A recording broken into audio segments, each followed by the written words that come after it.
ग्रंथ में आमित्य समुद्देश में ये अब अंत की ओर जा रहे हैं, समझा रहे हैं कि देश और राज्य समाज कुटुंब चलाने के लिए संग्रह करना आवश्यक है। योगी बनने के लिए संग्रह करना आवश्यक नहीं है। एक एक विषय समझते जाइए। साधना का मार्ग गात्मात परिग्रह है, लेकिन गृहस्थ धर्म चलाना है तो आपके घर में अतिथि पधार गए और तुम कंगाल बैठे हो, अतिथि का सत्कार कैसे करेंगे आप? तो अतिथि सत्कार के लिए आपको द्रव्य चाहिए पड़ेगा, परंतु उचित व्यवहार से, जिससे किसी के प्राणों का वियोग न हो, सर्वस्व किसी का हरण न हो। अपने सम्यक समीचीन रूप से अर्थ संग्रह करना चाहिए। अर्थ संग्रह करने के उपरांत राजा का दायित्व क्या है कि आपके गोदाम में, ठीक है, धान्य भरा हुआ है, वो धान्य भरा हुआ है, उस धान्य को खर्च नहीं हो पाया, जैसे पिछले वर्ष का धान खर्च नहीं हो पाया तो आप रखें तो सड़ जाएगा। तो विवेक क्या होना चाहिए? जो पुराना धान है ना, वो ब्याज न लेकर के नई फसल जब तक नहीं आएगी तब तक लिए उनको दे दो किसानों को, क्योंकि सभी किसान धनपति नहीं होते हैं। हमने देखा है कि वे नाज लेके जा रहे हैं, लिखा गए कि सेठ जी अगले वर्ष हमारी फसल आएगी तो हम आपको वापस कर देंगे। वो ऐसा करना पड़ता है। तो इसी प्रकार से वो क्या किए, अनुभवम नैवेन वर्धित्वम वेतव्यम च,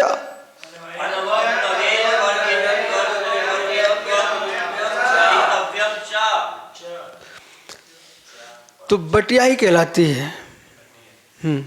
बाड़ी में दे देंगे, इतने पर इतना लगेगा आपका, कि हम आपको माना कि 5 किलो दे रहे हैं, ठीक है, तो 5 किलो दे रहे हैं, आप हमको 6 किलो देंगे वापस। ब्याज नहीं ले रहे, सामान इतना बढ़ा दिया। अथवा ऐसा भी ज़्यादा कोई विकल्प है, भाई इतना दे रहे इतनी वापस करना पड़ेगा आपको।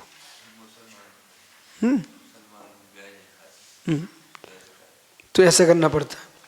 अब माना कि व्यवहार कैसे चलता है, व्यवहार ऐसे चलता है, जितना वो दे देना पर ब्याज नहीं लेना। और जिन संप्रदायों में ब्याज नहीं लिया जाता है तो वे इस प्रकार से अपना प्रयोग करते हैं कि भाई हमने तुमको इतना दे दिया है तो हमसे ब्याज नहीं चाहिए, हमने आपको 5 किलो दिया, आप हमारा 6 किलो वापस कर देना। ऐसा खेती में चलता ना। तो पुरानी धान ब्याज फसल के मौके पर कृषकों को बाड़ी में दे देना और बदले में नवीन धान आयु द्वारा बढ़ानी चाहिए और ब्याज द्वारा प्राप्त धान खर्च करते रहना चाहिए ताकि मूलधन की हानि न हो पाए। यदि ब्याज लिया भैया तो उसका खर्च करते रहो और मूल का नाश न हो पाए। अब जैसे दान देने की परंपरा तो सनातन है। अब जहाँ जो वस्तु वैसे दान देते हैं। अभी आप रास्ते में आ रहे थे, कोई एक रामायण का कार्यक्रम चल रहा था, फिर उसकी भेंट दी जा रही थी, तो भेंट दी जा रही थी तो सब बोल रहे थे भाई 91 रुपया 5 किलो धान, तो कोई कह रहा था 108 रुपया 2 किलो धान, ठीक है ना। तो ये धान मतलब वो उनको देंगे, पहले धान दिया जाता था। जैसे ब्राह्मण जी आए उनको सीधा दिया जाता था, उसमें सीधे में जो जो खाने में लगता है वो सब सामग्री दी जाती है, मिर्च से नमक से लेकर के तेल बाटी सब, दाल वगैरह, वो सीधा कहलाता है, ठीक है। अब जैसे कि देखो आप अपने स्तर को बढ़ाएं, जैनी लोग, मालूम सुब्र से छोटे में क्या होता था, जैसे कि अजैन बंधु हैं, आपने उनको निमंत्रण दिया, उनके यहाँ कोई आपके यहाँ कार्यक्रम है, चूल का नौता, मतलब संपूर्ण गांव को खिलाया। तो गांव के लोग भी तो अच्छे हैं भाई, वे भी तो सोचते हैं सेठ जी ने हम सबको खिलाया है और ये छने पानी वाले हैं और मर्यादा वाले, हमारे तो खाएंगे नहीं हमारा बना। वो क्या करते हो, सब सामान देने आएंगे शुद्ध। बोले देखो आप हमारे यहाँ पंगत में नहीं बैठेंगे, ये हमने अपनी आंखों से देखा है, घरों में सब सामान आता है। उस दिन बनेगा, बाकायदा बनेगा, हैं, सब सामान देंगे, आटा देंगे, आटा मर्यादा का। अब वो जितना बता, फिर जैसे कोई ब्राह्मण के घर में है तो उनने क्या बोले, बोले जैन साहब ऐसा करो कि आप हमारे यहाँ बनाओ, पर हमारे यहाँ आके आपको भोजन करना है। तो घर के लोग जाएंगे, उन्हीं के यहाँ बनाएंगे, ऊपर वो भोजन होगा। पर ये ज़्यादा चलता था क्या, वो सारा सामान आएगा और उस दिन तुम्हारे घर में उनके घर का जो बात मंगलिक कार्यक्रम है वो तुम्हारे घर में दिखना चाहिए। इतना तुम्हारा महत्व था बेटा। अब तुम लोगों ने चलता है सारी मर्यादा भंग कर ली। पंडित जी सीधा आता था, सीधा है, हाँ तुमने सुना है, हमने हमारे घर में आता था, ठीक है। तो ऐसा है कि अपने चारित्र व्यवस्थित रहना चाहिए। जैसे कि शीतलाचार बढ़ता दूसरी सुविधा के लिए और तुम स्वयं गिर जाओगे, जैसे कि पाल लगता है चौके में। अब तुमने कुतर्क देकर के ये चलता चलता चलता आपने श्रावक को प्रमादी बता दिया, अपनी चर्या को बिगाड़ लिया। अब तुम पुष्टि क्या करोगे, अनागम की करोगे कि भाई जरूरत नहीं है, जरूरत नहीं है। तो श्रावक तो ठीक है, आज तुम मत कोई ऐसी चर्या करो भाई, चलेगा, श्रावक को कष्ट होता है तो करो। भी तो कहेंगे महाराज जी जो हमारा खाना बनता है उसमें आहार करने लग जाओ। एक सीमा में तुम ठहरोगे भोले तो तुम्हारी महिमा गाई जाएगी। एक त्यागी जी थे पधारे सागर में, तो आप सीमा में रुकोगे तुम्हारे लिए चौके लेंगे। 1.5 साल 2 साल तुम एक साथ रुके हो, श्रावक थक गए बेचारे। भाई तो हर गांव में हजारों घर की समाज हो, लेकिन साधु की सेवा करने वाले वैसे 10 15 50 लोग ही रहते हैं। वे बंद कर दिए। अब जहाँ पर भंडारे का भोजन बन रहा था सभी त्यागियों जैसा, वहाँ उनको आहार करना पड़ गया। क्यों करना पड़ गया, तुम बिहार नहीं करो तो प्रतिदिन चौका नहीं लगा पा रहे श्रावक, या फिर तुम नहीं कर रहे बिहार, ऐसी प्रवृत्ति करो।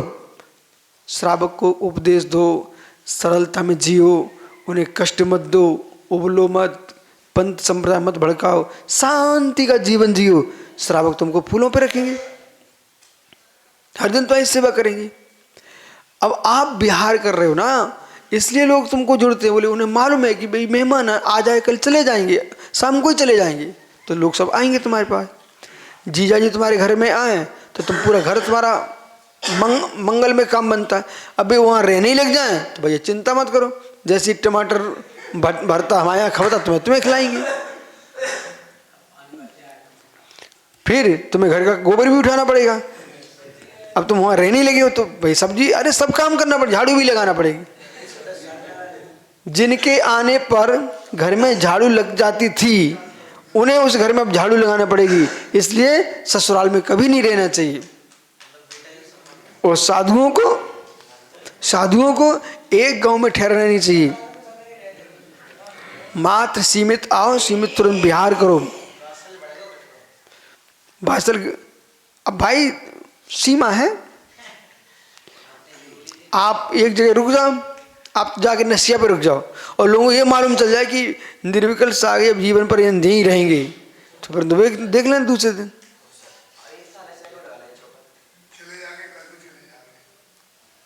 आइए, लवण संग्रेश और सना उत्तमा।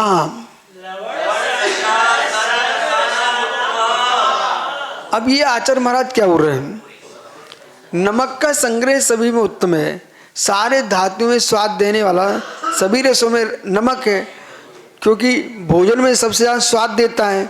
इसलिए जो राज सरकारें भंग हो जाती है नमक के पीछे, समझ रहे कि नहीं आप, तो देश के देश नष्ट हो जाते हैं। नमक रखना बहुत जरूरी है, तो नमक का संग्रह करें। किसका, सर्वरसानाम अपना नलबलम गोमयायते,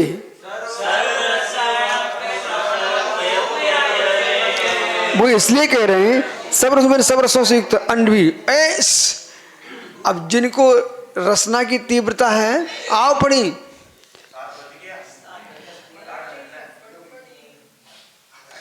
आओ जरा अंदर।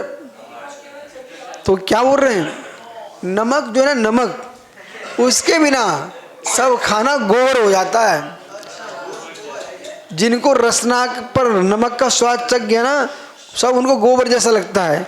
इसलिए देश में नमक की जरूरत पड़ती है, पर ऐसा एकांतिक नहीं है। नमक का त्याग करने से साधना बढ़ती है और बहुत सारे विकल्प शरीर के नष्ट होते हैं। ठीक है, और अभ्यास हो जाए। अब 1998 से हमने नमक नहीं लिया। कुछ बिगड़ा क्या हमारा? कुछ नहीं बिगड़ा। कितने सालों के सब्र से 1998 में मैंने नमक छोड़ दिया था। 28 वर्ष हो गए। ठीक है, रायपुर में छोड़ा था मैंने। रायपुर में पहले 8 दिन अभ्यास किया, अभ्यास करते रहे करते करते फिर मैंने छोड़ दिया। रायपुर में छोड़ दिया था। अरे भोजपुर में तो शांतिनाथ स्वामी चरणों में नियम लिया था आचार्य विद्यासागर संघ में साथ में। ठीक है, लेकिन वास्तव में छोड़ा कब था? 1998 में छोड़ दिया था। टमाटर 90 में छोड़ दिया था। हो 1990 में टमाटर चावल सब वो उनके बिना उनको आहार नहीं होता। शेष आगे विचार करें।